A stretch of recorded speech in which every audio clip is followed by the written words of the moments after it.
مشكله اي صانع محتوى هي الاضاءه. بفضل الله انا اجيب لك اضاءه لسه جديده نوفي مش موجوده عند اي حد. الار جي بي ال اي دي المميز ان هو زي ما انت شايف الاضاءه بتاعته ناعمه، مش هتبقى لاسعه معاك في الفيديوهات.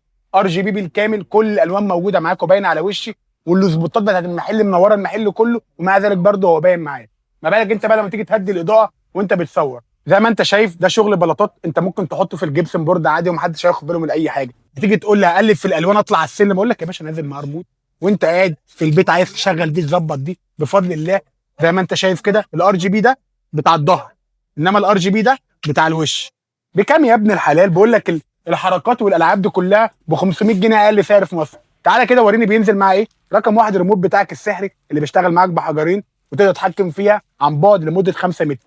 تعالى بقى اكلمك عن القطع اللي هتخليك تتحرك معاك 360 درجه. بالمناسبه هي بتركب معاك على الستاند دايركت، مش محتاجه اي قطع. ولكن القطعه دي لو انت حبيت تركبها على كاميرا، حبيت تركبها على ستاند عشان تقدر تحودها يمين وشمال، كل ده بفضل الله ب 500 جنيه اقل سعر في مصر. العنوان بتاعنا في العتبه، انا سايب لك اللوكيشن بتاع الفرعين في البايو. طب انت عايز تطلبها بفضل الله اديك ضمان عشان تجربها براحتك زي ما انت عايز، واشحن لك المنتج ده لاي مكان في مصر. ما تنساش تعمل لايك وفولو منشن لصاحبك، قول له ابدا محتوى بقى يا عم.